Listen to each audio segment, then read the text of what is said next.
Hello everyone, this is Shadow. Due to copyright restrictions on YouTube, I can't publish many of the audiobooks you love. That's why I've created a special paid service where you can enjoy over 300 high-quality audiobooks from platforms like Webnovel, Pocket FM, Audible, Wuxia, and more. Each novel comes as a one-time purchase, no subscriptions, no hidden fees. After payment, you'll receive full access via Telegram, along with all future updates for that novel.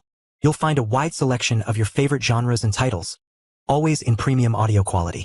Check the full list of available novels in the description. DM me now to get your favorite stories in audiobook form and start listening today.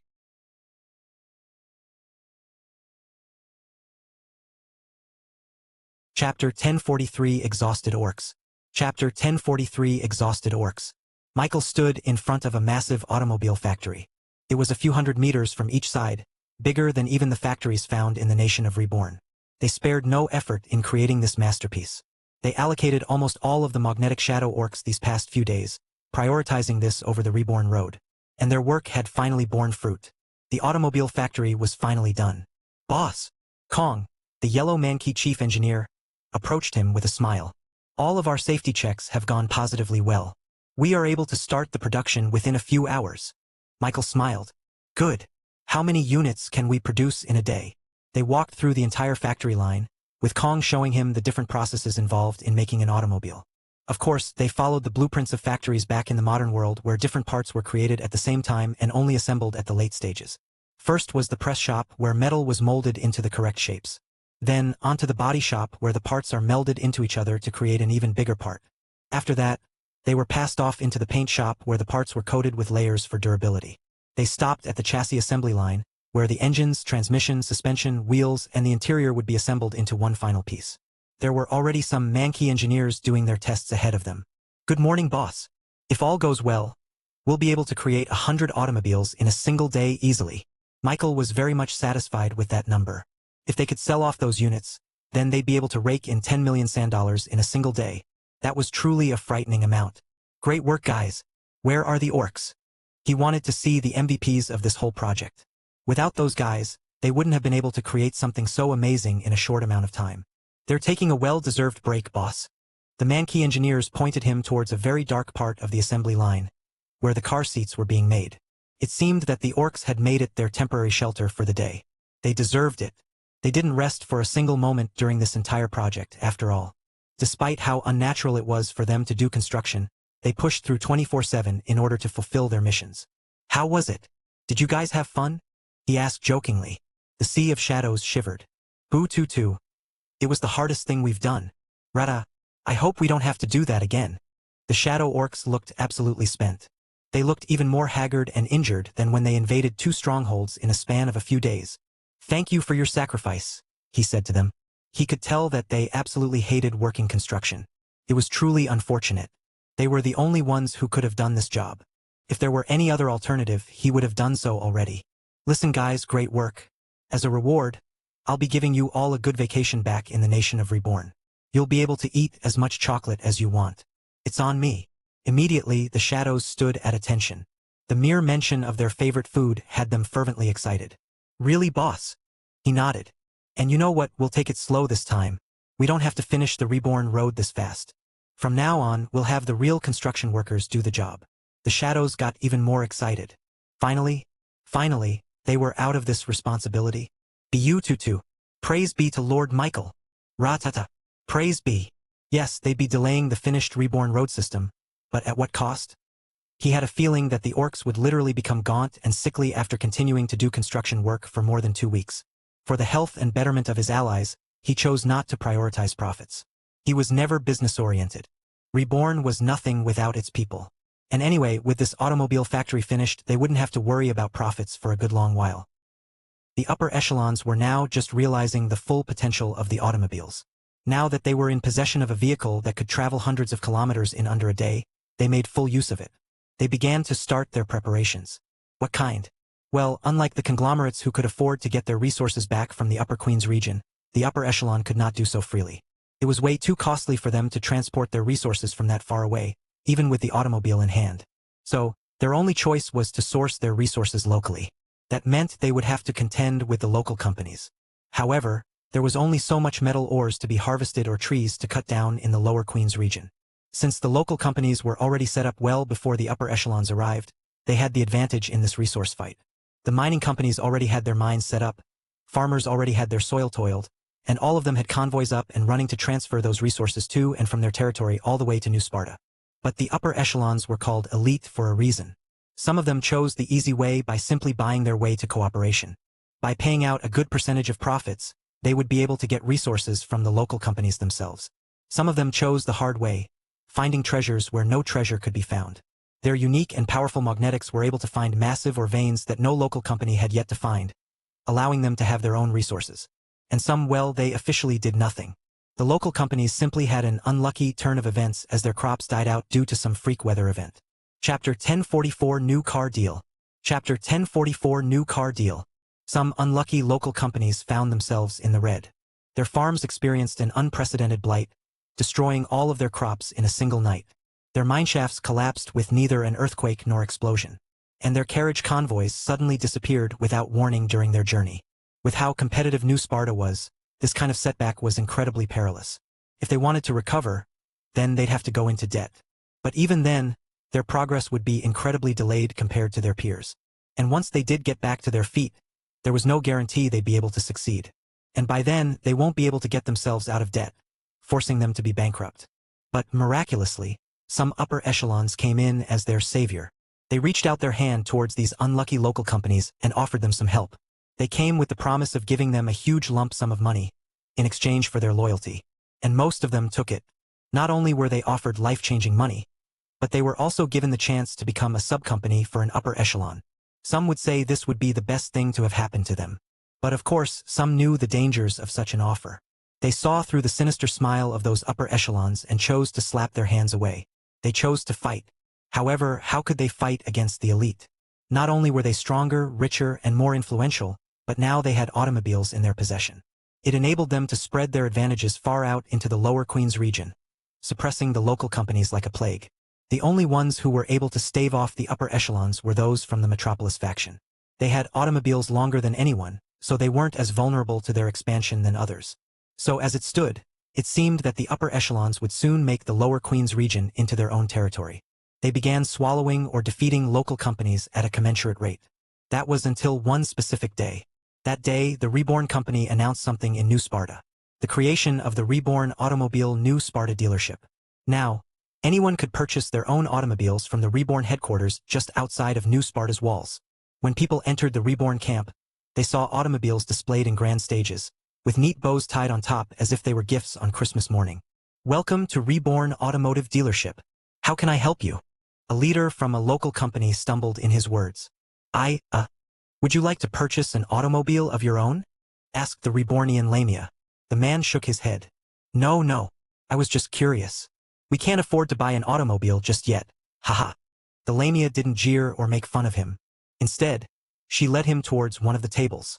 Please take a seat here and we can talk about our automobiles, she said. The man couldn't even say anything before she led him to a seat. Then, as soon as he took a seat, he was served a cold beverage and some bread snacks to eat. Here are some of our pamphlets.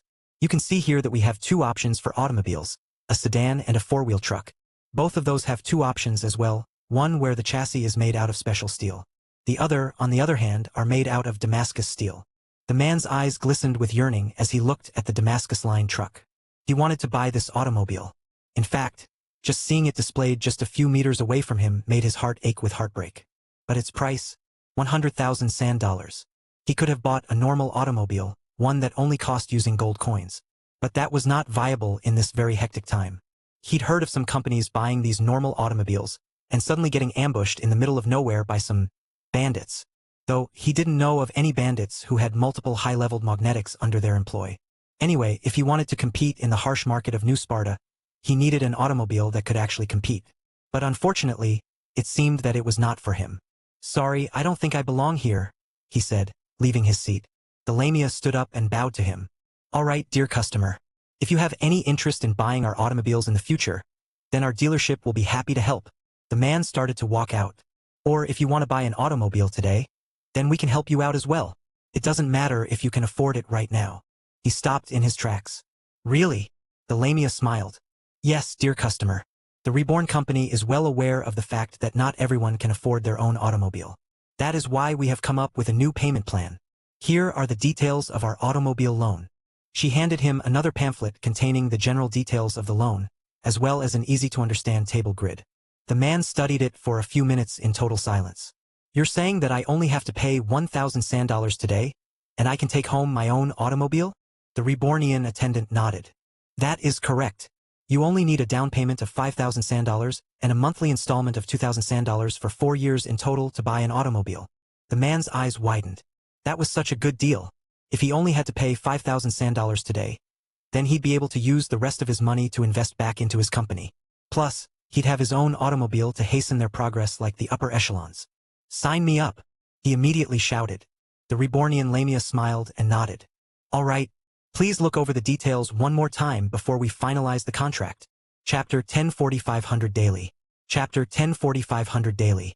On the first day of production for the new Reborn automobile factory, they produced 100 units and sold 100 units. The news about the car installments spread like wildfire. Every single company in New Sparta tried to buy an automobile from the new dealership. This was their only chance to finally even the odds against the upper echelons. The first 100 spots were quickly filled up early in the morning. Some tried to buy multiple automobiles, but Michael rejected them. His goal for this kind of deal promo was to let the automobile become as spread to as many people as possible. It wouldn't be good if only a few companies were in possession of them. In fact, once the conglomerates and the upper echelons found out about this, they quickly lined up to buy one as well. He turned them down, of course. And even when they tried to be sneaky about it and used some spies to buy the automobiles for them, he was still able to suss them out and throw them out of the line. At the end of the day, all the lucky customers waited at the Reborn headquarters for their automobile delivery. And even those that were unable to join the deal gathered outside the walls of New Sparta to take a gander at the event. Some were curious. Were the Reborn company actually going to go through with this deal? They only paid 5,000 sand dollars as a down payment. And now, they were being promised a Damascus-lined automobile. Just then, the Lamia attendant walked out of their headquarters and addressed the crowd. Thank you for your patience. The automobiles have finally arrived.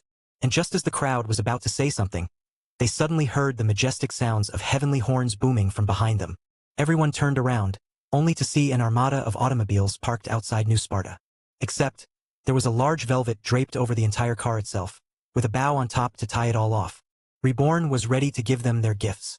The lucky customers were guided to their automobiles, and they were given the privilege to unbox their new purchase. They were moved to tears. I can't believe the Reborn company is actually doing this. Do they not care about profit? I don't care. I'm very grateful for them. Damn, I found out about this way too late. But thankfully, it seemed that the Lamia attendant had something to announce to the crowd gathered at the Reborn headquarters. Everyone, the Reborn company thanks you for your patience. Unfortunately, all the slots has been filled for today. But come back early tomorrow as well. The first 100 people will be able to avail the installment promotion once again. Wah! People were surprised to learn that this automobile deal didn't last just one day. It was a continuous thing that would go on almost indefinitely. That didn't make sense at all. Not even the conglomerates nor the upper echelons could understand how or why the Reborn company was doing this. They're selling the cars again? Gabriel's father slumped over his desk as he looked at the reports. He massaged his head. The Reborn company was giving him a lot of headaches. Why? He asked himself. From a business standpoint, this new move of theirs was simply a bad decision. By allowing people to purchase automobiles using an installment, they would be devaluing their own product. They could have limited the amount of automobiles they sold. If they did, its price would continue going up. They'd be able to raise it up as high as they wanted, and there would still be people willing to buy it simply because of its tremendous use. The conglomerates certainly would have. But instead, they seemed to be going the route of ubiquity. They were spreading their automobiles as fast as possible. It didn't make sense. If the automobile was something simple to produce, then it would make sense.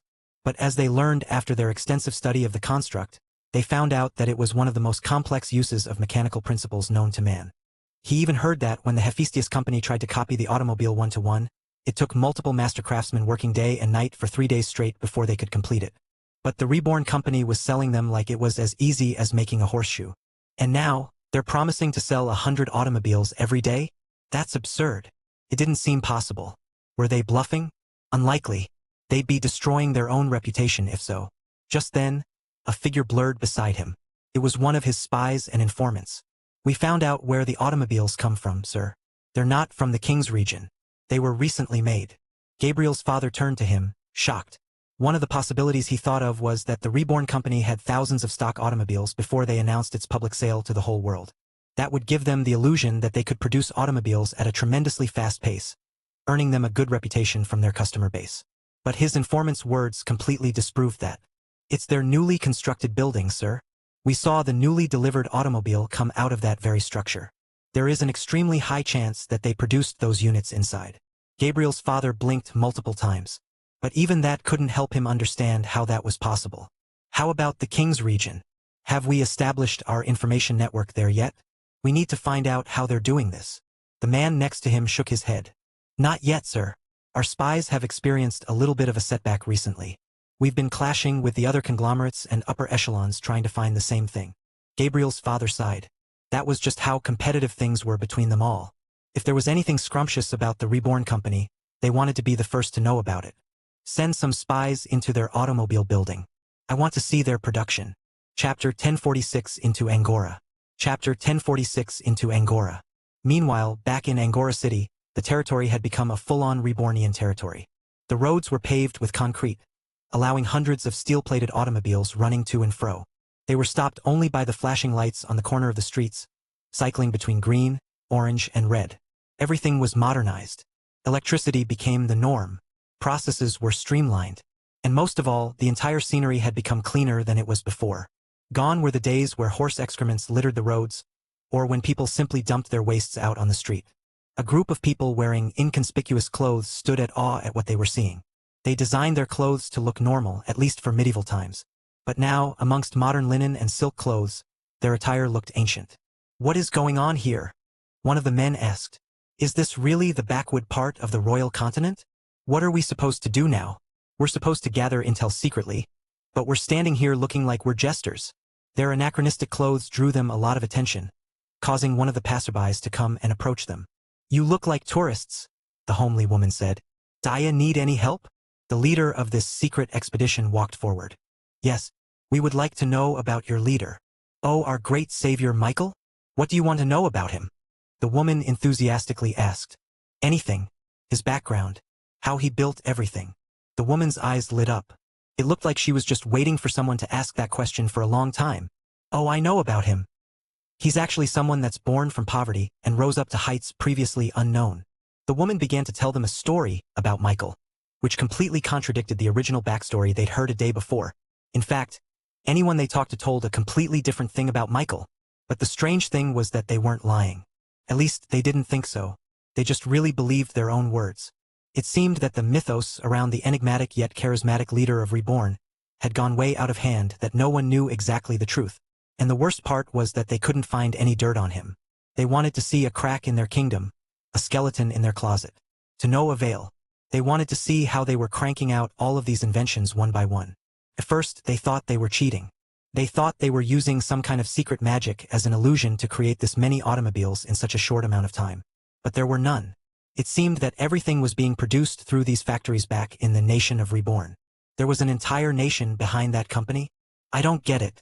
Why does every single one of them only talk about Reborn? Some of these guys don't even know about the conglomerates.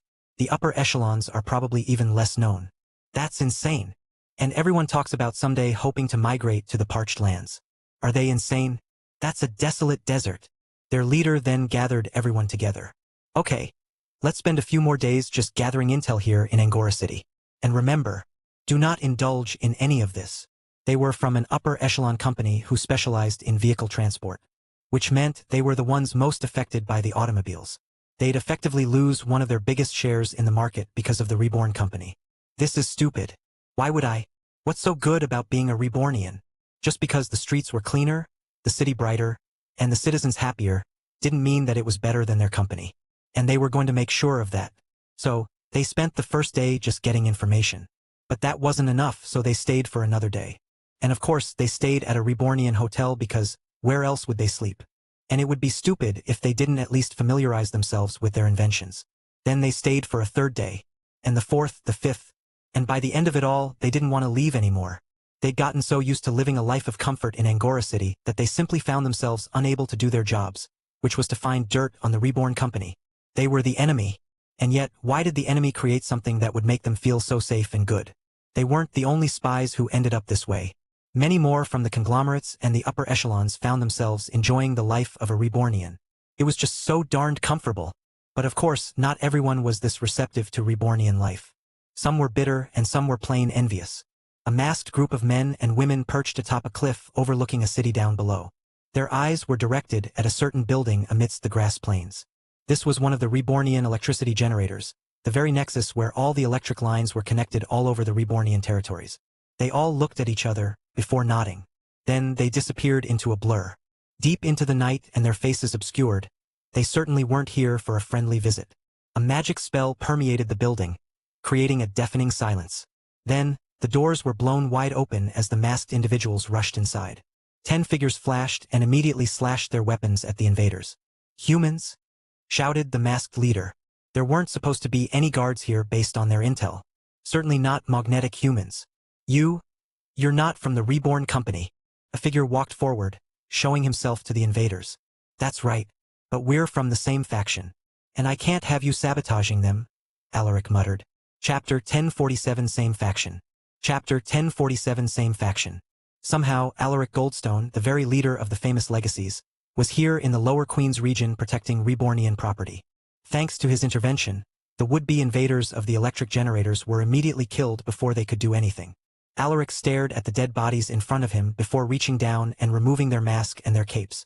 But just as he suspected, there were no discernible emblems on their attire. Nothing that would tie them back to their real company. As far as they were concerned, this was just a random robbery. Did they really think they could hide from us? Their attire alone made them stand out, he said to one of his allies next to him. They laughed. From the very moment they arrived in the Lower Queens region, Alaric and his company had been tracking their every movement. They made sure that no one would do anything to sabotage the Reborn company, just like they planned. They had been expecting this for a long time. It was part of their strategy as the Metropolis faction. Having the Reborn company as a true dark horse was the best advantage that they were going to get. How did they know that? It was because they experienced it themselves. They were also blindsided about how powerful Michael and the Reborn company was, and that caused them to lose the auction. In fact, it was Alaric who proposed this to everyone. He lost to Michael, after all. So, they did everything in order to keep the true capabilities of the Reborn company a secret. That's what started this. Anyway. But when the Reborn company started their renovations in Metropolis, Alaric and the other people in their faction realized just how amazing their inventions were. The citizens of Metropolis experienced a great increase in their quality of life. And counterintuitively, even though most of everything in Metropolis was now plastered with the Reborn symbol, Alaric and the others found their companies actually prospering as well. They thought they'd lose a lot of business because of Reborn. But as it turned out, they were wrong. It only increased the wealth of the citizens, giving them more purchasing power which would then be used to buy from every company in Metropolis. It was a self-sustaining cycle. So now, Alaric and the other legacies weren't just protecting the Reborn company because they wanted to keep it a secret. They wanted to do it because they now believed in Michael's philosophy. Comfort above all. "Sir Alaric, Bobby has reported to me that an entirely different group attacked a factory in another town. They stopped it in time," said one of Alaric's allies. It was a cooperative mission. This was the reason why they couldn't show up in the archery tournament. They were too busy keeping the nation of Reborn safe and sound. Being a distant relative of the conglomerates, they knew just how brutal and ruthless business could be. And as much as they believed in the future success of Reborn, they were simply just too young to go up against the big sharks. They still needed time to grow. And hopefully, Alaric bought enough time for Michael and his company. "Show them what you showed me," he muttered. The second day of the automobile dealership had gone incredibly great. Too well, actually. Since there were only 100 people who could purchase automobiles, the lines were crazy. People queued up yesterday. Like, when the Lamia attendant told them about the whole deal. They literally camped through the cold night trying to keep their spots. Of course, there were some people who tried to sneak in, but they were quickly chastised out of the queue. Some even tried to buy a spot, but it seemed that the automobile was far more important than any money they were offered. And just like that, another 100 automobiles were sold in installments. Michael and Castell were both happy with this arrangement. And thanks to Una, they were assured that the contract would be held no matter what. If they reneged on the deal, well, they had the Montgomerys to answer to. The third day quickly came up, and just like before, the people queued up even before the night was over. There were so many people in line that it was starting to cause problems in New Sparta. All day, every day, There was just a permanent crowd waiting around the Rebornian headquarters outside the new Sparta walls. Michael was starting to worry about it. And even though they'd just finished construction on the factory, he already wanted to build another one. 100 automobiles in a day just wasn't enough. I'll wait until the orc's vacation is over. For now though, he had to make do. And just at that moment he felt a tremble on the ground. He immediately whipped his head towards a certain direction, feeling a disturbance in the mana. What was that? He had a bad feeling about this. The foreboding sense in his heart only grew as he heard panicked steps enter his ears. Castell burst into the room. Young master! The factory! He had a bad feeling about this. He immediately descended into his shadows and teleported to the automobile factory just a few kilometers away from New Sparta. And he couldn't. His shadow couldn't find a good spot. There was no darkness around. He had to teleport just a few hundred meters away from the automobile factory. Then he saw it. The whole factory ablaze in a red fire. The whole roof was blown open. Concrete rubble littered the ground around. He could see the remnants of the factory lines broken in half, its metal edges melting from the fire. Everything was destroyed. Even the half-made automobiles inside. Wait, the orcs! He scanned the area, finding 5 weak light mana signals around the perimeter. He teleported there. 5 orcs laid on the ground, breathing heavily from the burns on their body. They were heavily injured, but they were alive. Behind him, shadows appeared. Naruto, Sasuke, and the rest of the shadow orcs came to witness this moment. Their shadows seethed, bubbling. He'd never seen them this angry. He hadn't been this angry. Chapter 1048 Swift Retaliation. Chapter 1048 Swift Retaliation. Building the automobile factory this close to New Sparta, Michael expected some difficulties. He wasn't naive. He knew that his automobiles would end up clashing with some people's business, causing them to retaliate. But he didn't think they'd go this far. It was well known that all disputes against companies could only be settled through a good old-fashioned sanctum duel. One that was fair and honorable to both parties. Instead of that, they opted to blow up the automobile factory. Oh my God! Yuna arrived right next to Michael, watching as the orcs extinguished the fire from the factory. But it was too late. The explosion destroyed everything except for the foundation. This is unacceptable, she said. Grandmother will not stand for this. This was the exact reason why Zir Montgomery established the sanctum duel as global norms. It was to prevent humans from turning into savage beasts. A single misgiving like this could easily escalate to vendettas that last hundreds of years and a sea of spilled blood. In order to prevent an all-out war, the Montgomerys made sure to enforce a strict sanctum policy. When companies have disputes, they could not deal with each other without using a sanctum duel. The result of that duel must be upheld. Or else, they'd have to suffer the consequences of a blackout. What they meant by that was that they would no longer be protected by the rule of Montgomerys. And without their support, anyone could break their contracts without consequences. For example, the automobile installments.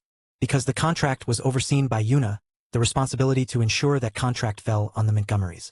If someone broke those contracts, the Montgomerys would seek justice. But if for some reason Reborn broke a cardinal rule of the Montgomerys and incurred a blackout, then those contracts would be voided, meaning those who bought automobiles would no longer have to pay their monthly dues. And in the entirety of a company's lifespan, anyone would have made thousands of those contracts. So, if one wanted to live in a world dominated by Montgomery rules, one should not ever break it. Who would do such a stupid thing? Yuna bellowed. Meanwhile, Michael stayed silent before nodding to himself. There was only one reason why they would act this boldly. They don't need the Montgomerys, he muttered. Yuna gasped. The ersatz. It had been proven that the ersatz could somehow emulate the same power as a Montgomery, creating their own justice system. The artifice allowed them to do something this bold. This meant that whoever did this must be connected to ersatz. I'll contact my grandma, Yuna said. We'll find who did this. Miss Yuna, Naruto grumbled. Boo Tutu. Please let us handle this. Rada, Lord Michael. Do we have permission to act? Michael looked at the 2 orc chieftains and the sea of seething shadows behind them. They hated working construction. They detested working under the bright and intense light of the sun. They wanted nothing more than to be rid of this responsibility. But that didn't mean they weren't proud of what they'd done. They poured their blood, sweat, and tears for its construction. And its destruction meant that all of that hard work, all that sacrifices were all for naught. They were never meant to be construction workers. They were creatures of the dark. And thanks to this incident, they'd get the chance to show the world who they were. Do it, he said. And with those 2 words, the shadow orcs disappeared into their own shadows. All of them, both magnetics and mortals alike. It was going to be an attack even bigger than their invasion in the stronghold. Once they were alone, Michael turned to Yuna. Yuna! She hugged him. putting his head on her shoulders. You don't need to ask. I'll help you. Even without saying anything, she already knew what he wanted to do. You want to deal with them in your own way, right? He nodded. He didn't want to fight them. The shadow orcs would already do that on their own. No, he wanted to deal with them in their own element. After all, why did they destroy the automobile factory? It was because they were afraid of its potential. They were afraid of the massive change that it was going to create in the world. And with this change, they'd lose their power, their influence, and their wealth. Michael was going to take a page out of Castell's playbook. They're afraid of the future? Then he'll make that come true. He'll be the harbinger of the future. It didn't take long before the Shadow Orcs returned with a name. The TriStar Beastly Emporium. An upper echelon company ranked 41. They were a company who got their revenue from supplying magical beasts to other companies. They bred, raised, and delivered the fastest steeds among the upper echelons. At least, that was before the automobiles arrived. Reborn disrupted their business greatly. They had invested a lot of money in their magical beasts, but all of that was going to be wasted just because of a single company who wasn't even ranked into the top 200. They couldn't let that happen. And it seemed that their resentment for Reborn caught the eye of a certain organization. One that offered them a good deal. Receive money, artifice, and power in exchange for destroying the automobile factory. It was win-win for them, so they quickly accepted the job. And what did they use to explode the factory? None other than the artifice themselves. The Shadow Orcs gathered all of this in just under a few minutes after they disappeared. They even knew the exact layout and location of TriStar's headquarters. Their shadows were already permeated throughout their members. And as it turned out, these sick bastards were using performance-enhancing drugs to their magical beasts, much to the detriment of their health. They even had a slaughterhouse to dispose of useless and decrepit steeds that would no longer serve their purpose. An hour after the explosion of the automobile factory, the TriStar slaughterhouse experienced a similar destructive eruption. The Shadow Orcs then went to each individual small cell where the magical beasts were stored, and freed them from their chains. They brought them the peace they deserved. The TriStar employees scampered to reign in the freed steeds. But their whips no longer had the frightening effect they were used to. Instead, it only made these unfettered beasts angrier. Suffice it to say, they got their revenge. The TriStar Magnetics tried to use their reality-altering powers to control the situation. But unfortunately for them, shadows appeared behind them with knives already aimed at their throats. They died, not even knowing what happened. One must take this into account. These were upper echelon members. They were the elite of the elite. Yet, they fell within just a few short minutes of the attack. The preparations they'd worked so hard to build was destroyed in a single day. A few hours before all of this went down, Gabriel's father was alerted to something. Master Vanderbilt, we've just received word that the automobile factory has been destroyed. He'd instructed his spies to monitor the factory, learn its ways. And because of that, he unexpectedly caught on to the explosion the very moment it happened. He leaned his hands on the table. This is exactly what he'd feared. He knew it was only a matter of time until someone had enough of the changes in society. This is a tough lesson for them, he muttered, but one that would hopefully open their eyes to the truth. He then waved his hand, and a figure flashed beside him. Escort me to the Rebornian headquarters. I'll finally speak with the leader of Reborn and offer him our services. Tell our spies to start finding out who attacked them and why. I'll need at least that to convince them they need our help. Gabriel's father walked into a well-lit room and a menagerie of strange metal artifacts he couldn't understand. But he ignored those. Instead, he focused on the people in front of him. Standing on the left side, he saw the demi-human magnetic, Shiina, as she's called. Beside her was another famous name, Una Montgomery, the darling granddaughter of the famous seer. Then right next to her was a human woman who wore a maid costume, which he knew to be Castell, the CEO of the Reborn company. And then, there was the person in front of them sitting on the couch opposite him. A boy, with golden locks of hair and a gaze that was unlike anything he'd ever seen. There was a fierceness there that could not be hidden by his gentle demeanor. My name is Joseph Vanderbilt, the current master of our conglomerate's Lower Queens Region Division. And you are Michael, he presumed. No matter how absurd it seemed, there could be only one person who should sit at that position. Michael nodded. I am. Chapter 1049 He's Michael. Chapter 1049 He's Michael. After this confirmation, Joseph still couldn't believe that his guess was correct. This was Michael? This was the genius that created the Reborn company, the one that created the automobile, the concrete, and among other items that completely revolutionized the market. It was done by a boy in his teens? He was half expecting for it to be a joke, a practical prank in order to unnerve him in their first meeting. But as the seconds passed, reality got clearer. This was the truth. Is there a reason for this visit? Or are you simply here to look at me, Sir Joseph? The man shook his head as he tried to get rid of the shock on his face. It didn't work. I'm sure that you'll forgive my taking a moment. I'm simply shocked that you are as young as you are. Michael shrugged. And now that you've had your moment, can we get on our topic? Is there a reason for this visit? I only agreed to this meeting because you so openly announced your visit to the public. I am quite busy. This wasn't the first time that Joseph tried to connect with the Reborn company. All of them were done through a messenger, but this time Joseph actually walked into their headquarters himself. So Michael decided to finally humor him. Joseph was at a loss for words. Why did it seem like he was the one in the lower position? He was a master of a conglomerate arm. Anyone that he talked to should be appreciative of his visit. The problem was that this all seemed so natural. Even he couldn't help but feel that he was dealing with someone who was equal to him. And from what he could see, Michael thought that too. All right, I'll tell you. Join the Vanderbilt conglomerate, he said. This is the only solution to your current predicament. Michael and the rest of his allies behind him stayed silent. He was still leaning back on his couch, seemingly still disinterested in the conversation. Joseph subconsciously leaned forward, wanting to catch Michael's attention. At this moment, no one could truly tell which of them was part of a global conglomerate. I know that your factory was destroyed. Even if my spies didn't tell me, I knew that it was only a matter of time before it happened. Simply put, your Reborn company is still too green. It is not ready to contend with the likes of the upper echelon and the conglomerates. You'll get crushed. I think that it is truly unfortunate that New Sparta happened. Your company is still at its nascent growth.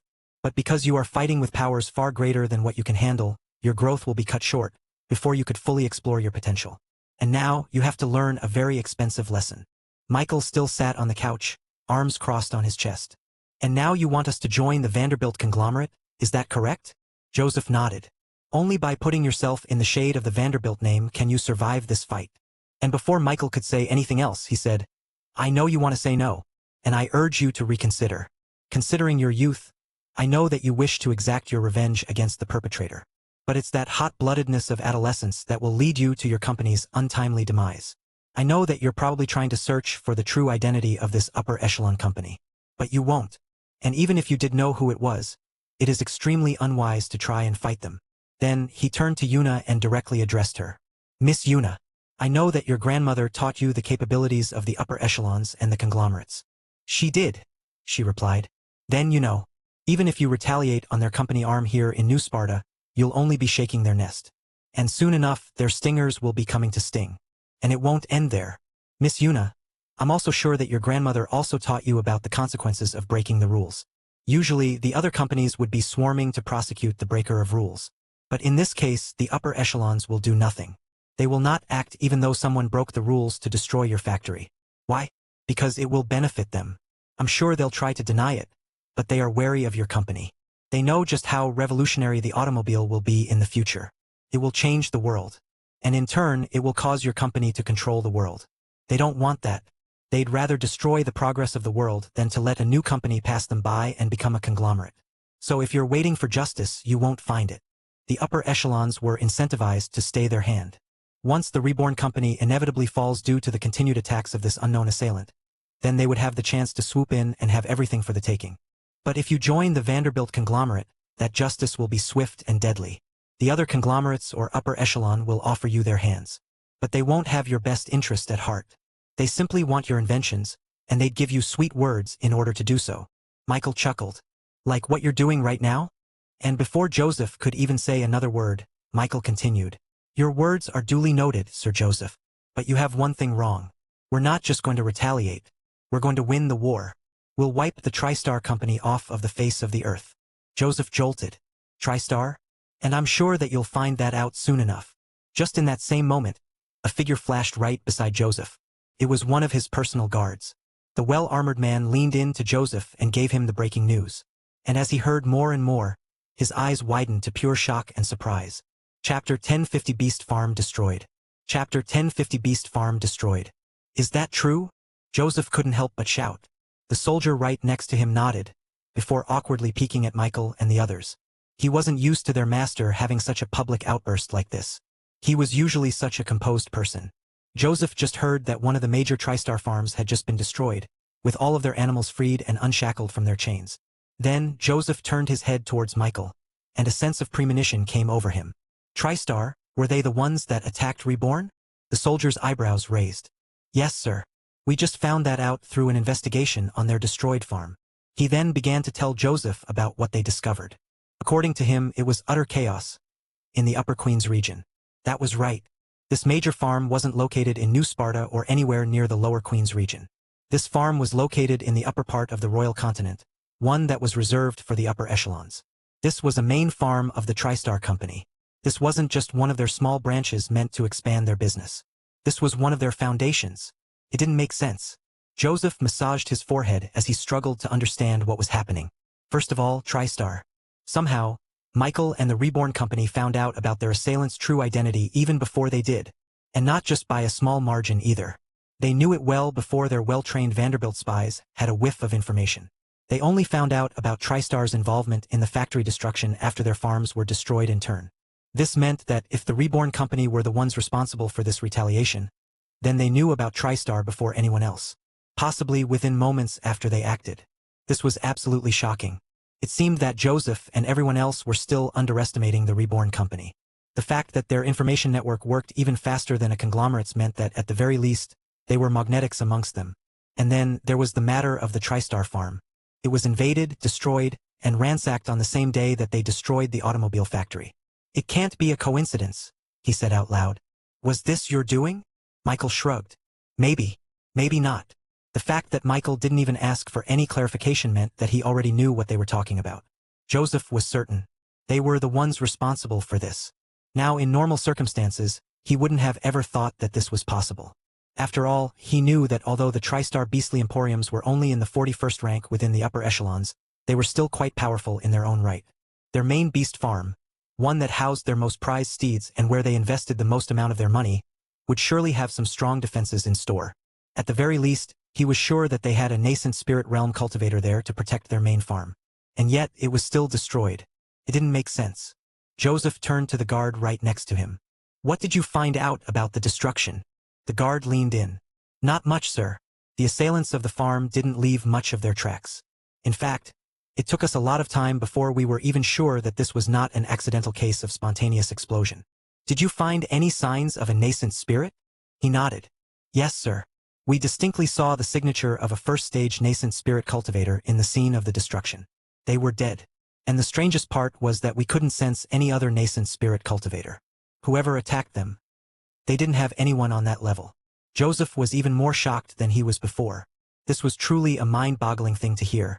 If it weren't for his undying trust on his information network, he would have thought he was lying. A nascent spirit cultivator dying from someone not even at that same level?